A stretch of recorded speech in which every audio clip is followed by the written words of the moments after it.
My dad said I couldn't bring my adopted daughter to his house because she's not real family. Now he's begging to see her after everyone cut him off. My husband and I adopted my daughter, Sylvia, 2 years ago. She's the light of my life. We had tried for years to have a biological child, but after going through infertility treatments and miscarriages, we decided adoption was the right path for us. And honestly, I wouldn't change a thing. Sylvia feels like she was meant to be ours. She's funny, thoughtful, and has this big infectious laugh that can make even the worst day feel better. I thought my family would love her as much as we do. I was wrong. My dad has always been a bit opinionated. He's the type of person who has to insert his unsolicited advice into every situation, whether it's about how to cook a steak or how to raise your kids. At first, I thought he just needed time to warm up to Sylvia. He made a few weird comments here and there, like, "I'm glad you're happy, but adoption isn't for everyone," or, "It must feel different than having your own child." I let it slide because I didn't want to cause drama. I figured he was adjusting to the idea. But I underestimated just how deep his biases ran. The breaking point came a couple of weeks ago, right before Thanksgiving. We were planning to have dinner at my dad's house, like we do every year. It's always a big deal in our family, my siblings, their kids, my cousins, everyone gathers there. I was excited because it would be Sylvia's first big Thanksgiving since we adopted her. I wanted her to feel like part of the family, to feel that connection. But then my dad called me out of the blue. He started the conversation with, "I need to talk to you about Thanksgiving." That alone felt weird. Usually, we just show up, eat too much turkey, and go home. There's never any need for a talk. He hesitated for a second and then said, "I don't think it's a good idea for Sylvia to come this year." At first, I thought maybe he was joking. I said, "What are you talking about?" "Of course she's coming, she's my daughter." His response floored me. "Well, it's just. I think it might make things awkward for the rest of the family.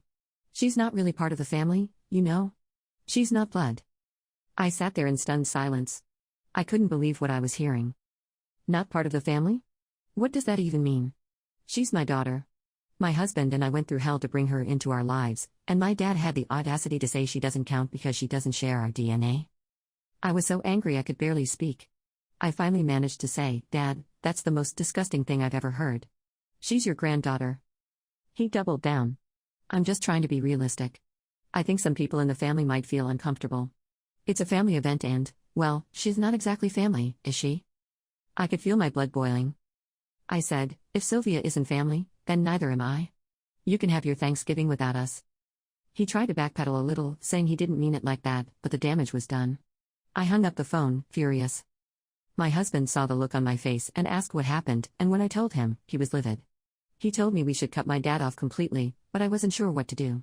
Part of me wanted to confront him again, to make him see how wrong he was, but another part of me didn't even want to waste my breath. I ended up calling my brother and telling him what happened. He was horrified and said he couldn't believe Dad would say something so awful. Then he dropped a bombshell. "You know, he said something similar to me after you adopted Sylvia. He told me he wasn't sure he could bond with her because she's not biologically related to us." That broke me. All this time I thought my dad just needed time to adjust, but the truth is, he never even tried. He never saw Sylvia as his granddaughter, and now it was clear he never would. Thanksgiving came and went. My husband and I stayed home and had a quiet dinner with Sylvia. My brother ended up skipping Thanksgiving too, and my sister left early after getting into an argument with my dad about the situation. Apparently, he spent the entire night complaining about how I overreacted and saying I was turning the family against him. Since then, I've gotten messages from other relatives. Most of them are on my side, but a few have tried to guilt trip me. One of my uncles said, "You only get one dad. Don't let this ruin your relationship." Another cousin said, "You need to forgive him. He's from a different generation. He doesn't understand adoption." But here's the thing. I don't care what generation he's from. There's no excuse for treating my daughter like she's less than. She's 5 years old. She doesn't know any of this is happening. And I'm going to do everything in my power to keep it that way. But I can't stop thinking about the future. What happens when she's old enough to notice that Grandpa doesn't treat her the same as her cousins? What do I say to her then? I don't know if I'll ever be able to forgive my dad for this. He hasn't apologized, and honestly, I don't think he ever will. He thinks he's right, that blood is the only thing that makes someone family. But he's wrong. Family is about love, not DNA. For now, I'm focusing on Sylvia. She deserves to grow up surrounded by people who love and accept her for who she is. If my dad can't be one of those people, then that's his loss. The day after Thanksgiving, I got a message from one of my cousins. He said something like, "Hey, I heard you and your dad had a falling out. What's going on?" He's been telling people some Pretty wild stuff. That was the first red flag. I hadn't spoken to my dad since the phone call where he said Sylvia wasn't really family, so I had no idea what he was telling people. I asked my cousin what he said, and he hesitated before replying. He told us you blew up at him because he tried to set some reasonable boundaries about Thanksgiving. He said you overreacted and accused him of not loving Sylvia, which he claims isn't true at all. My blood was boiling. Reasonable boundaries? He literally tried to uninvite my daughter to Thanksgiving because she's adopted. He said she wasn't blood and didn't count as family. And now he was twisting the story to make me look like the bad guy. I spent the rest of the day fielding calls and messages from other family members. Some were supportive, my brother and sister both told me they had my back, but others were clearly buying into my dad's version of events. I'm sure he didn't mean it the way it came out, you should really try to patch things up with him. It was infuriating. It felt like no one was really listening to what I was saying. Things escalated when my dad started calling my husband. He left a voicemail saying, "I don't know why my name is so upset. I was just trying to protect the family dynamic." Then he made it worse. "You know, it's not too late for you two to have a real child. Maybe this is all happening because you rushed into adoption without thinking it through." When my husband played that message for me, I saw red. I wanted to call him and let him have it, but my husband convinced me not to. "It's not worth it," he said. "He's just trying to push your buttons." But my dad wasn't done. He started reaching out to my siblings, trying to get them on his side. He told my brother, "I don't think my name understands what she's doing. She's alienating herself from the family over something that's not even real. Sylvia isn't really her daughter, she's just playing house." Hearing that secondhand hurt more than I can even explain. Sylvia is my daughter. She might not share my DNA, but that doesn't make her any less my child. The fact that my own father couldn't, or wouldn't, see that felt like a knife to the chest. Just when I thought things couldn't get worse, they did. A week after Thanksgiving, I got a call from Sylvia's school. The secretary sounded confused as she said, "Hi, Ms. Last name, your father is here at the front office. He says he's here to pick up Sylvia, but he's not on the approved pickup list. Should I call you to confirm?" I was stunned. I had no idea what he was doing at her school. I told the secretary not to let him anywhere near Sylvia and that I'd be there as soon as possible. When I arrived, my dad was sitting in the front office, acting like nothing was wrong. He smiled at me and said, "Oh, there you are. I thought I'd surprise you and spend some time with Sylvia." I couldn't believe his audacity. I told him, "You have no right to be here. You're not on the pickup list, and you're certainly not welcome after what you've done." He acted offended. "I'm her grandfather. I have every right to see her."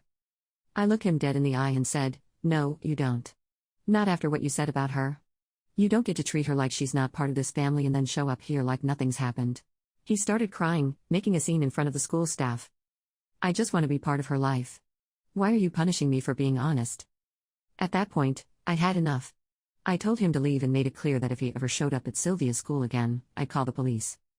After the school incident, I knew I couldn't keep letting him push boundaries. I told my siblings what happened, and even though they were horrified, they still tried to mediate. My brother said, "You need to talk to him. He's spiraling, and I think he's doing all of this because he feels like he's losing control." That might have been true, but I didn't care. This wasn't about his feelings. It was about protecting my daughter. Sylvia is 5. She doesn't know what's going on, and I want to keep it that way. But I can't let my dad's behavior continue. He's already shown that he'll manipulate people, twist the truth, and even cross boundaries like showing up at her school. At this point, I don't trust him at all. I sent him a message telling him that until he apologizes and shows real effort to change, I don't want him in my life. I made it clear that if he ever disrespects my daughter again, there will be no chance of reconciliation. His response? A long, dramatic text about how I'm tearing the family apart and choosing a stranger over my own father. I didn't even bother responding. My priority is Sylvia. She deserves to grow up in a family that loves and accepts her, and I'll do whatever it takes to make sure she has that. If that means cutting my dad out of my life, so be it. Final update. The fallout from the school incident hit my dad harder than I think he anticipated. My siblings, who initially tried to mediate, started pulling away from him. My brother stopped inviting him over, and my sister cut back on their phone calls. Even my cousins, some of whom had initially sided with him, began to see through his manipulation. Apparently, he had been telling everyone that I was keeping Sylvia away from him out of spite, but when word got out about what happened at the school, people started questioning his behavior. I didn't go out of my way to turn anyone against him, but I also didn't hide the truth. When people asked me what was going on, I told them exactly what he said about Sylvia and how he tried to justify it. I think a lot of them were shocked. This wasn't just a disagreement. It was about a 5-year-old girl who did nothing wrong and didn't deserve to be treated like she was less than. Over time, his phone calls became less frequent, and I think he realized the family wasn't as eager to take his side as he hoped. But instead of reflecting on his actions, he doubled down. He started sending me guilt-tripping messages, saying things like, "I'm your father. Do you really want to destroy this family over a misunderstanding? And Sylvia is young, she won't even remember this. Why are you making this such a big deal?" That last one really set me off. Sylvia would remember.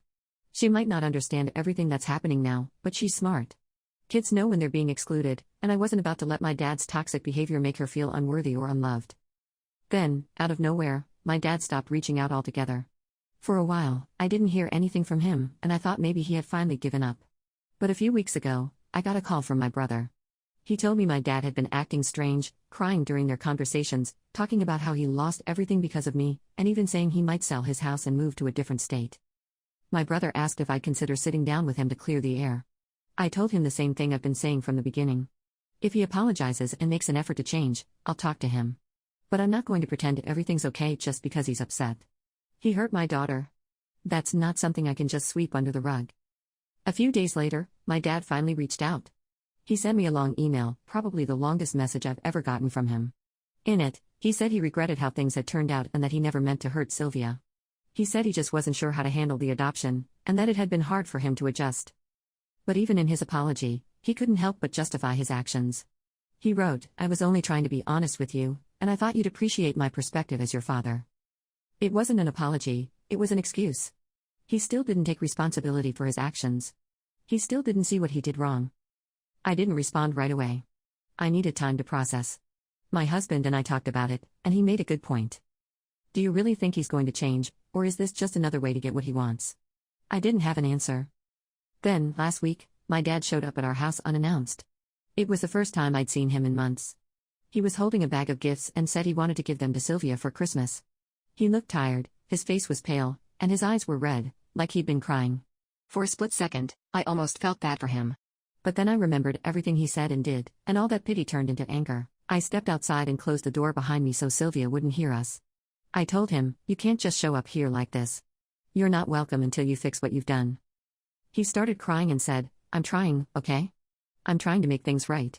Please don't shut me out." I asked him point blank, "Do you even understand why I'm upset? Do you understand why what you said about Sylvia was so wrong?" He looked at me and said, "I just want things to go back to the way they were. I'm sorry if I hurt you, but I'm still your father. Don't you think that counts for something?" That was it. That was the moment I realized he wasn't going to change. He didn't care about Sylvia or how his words had affected her. He only cared about himself and the image of being the patriarch of the family. I told him, "You're not just hurting me. You're hurting Sylvia. And until you can take responsibility for that, there's no place for you in our lives." He left, and I haven't heard from him since. It's been a few days, and honestly, I feel a strange sense of relief. For months, I was carrying this weight, trying to figure out how to fix things, how to protect my daughter while still maintaining some kind of relationship with my dad. But now I realize that some people can't be fixed. Some relationships aren't worth saving, especially when they threaten the well-being of your child. Sylvia is thriving. She's happy, she's loved, and she has a family that supports her 100%. My husband and I have made it clear to her that she's perfect just the way she is, and that's all that matters. As for my dad, I don't know what the future holds. Maybe one day he'll finally understand the damage he's done and truly try to make amends, but until then, I'm done trying. My priority is my daughter, and she deserves nothing less than my full love and protection. Make sure to like and subscribe.